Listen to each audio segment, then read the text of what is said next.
السلام علیکم ورحمۃ اللہ وبرکاتہ۔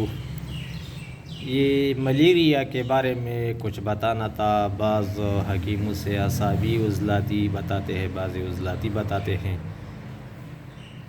لیکن عضلاتی یہ بالکل قانون کے مطابق ہے، اور اعصابی مزاج میں اگر ہو تو پھر وہ وبائی ہوگی، اور غدی عضلاتی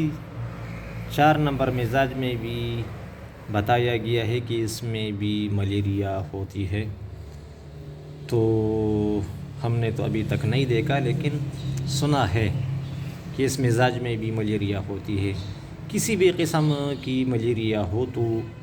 بالکل ایک دن میں اس بیماری سے ٹھیک ہونے کے لیے ہم جو قہوہ استعمال کرتے ہیں تو اس کے بارے میں بتائیں گے۔ اس کے لیے 30 گرام آپ پودینہ خشک لے لیں، اگر خشک نہ ہو تو مطلب سبز دھنیا کے پتے تھوڑے کوٹ کر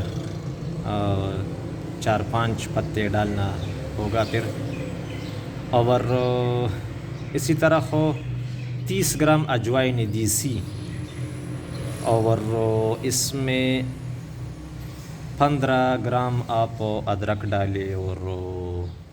10 گرام اس میں سونف، تو اس کا سپوپ بنا کر مکس کر لے، اور نارمل پیالی جو نہ بڑی ہو نہ چھوٹی،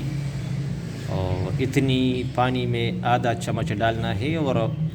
عصر کے وقت ملیریا میں کپ کپی طاری ہو جاتی ہے تو اس سے 1 گھنٹہ پہلے آپ پیے،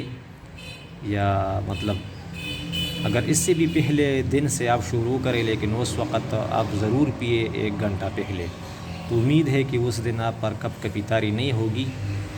اور پھر سوتے وقت پیے 1 پیالی، اور اس کے علاوہ پھر آپ چند دن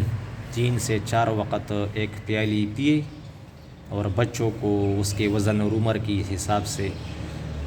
مطلب تھوڑا پلانا ہوگا، اور اس سے پہلے ہی دن سے ملیریا ختم ہو جاتی ہے۔ ہم نے بہت آزمایا اور بہت فائدہ ہوا اس سے، تو یہ قہوہ نوٹ کیا جائے اور اس سے عام کیا جائے، اس سے عام مسلمانوں کو بہت فائدہ ہوگا اور سب کو فائدہ ہوگا۔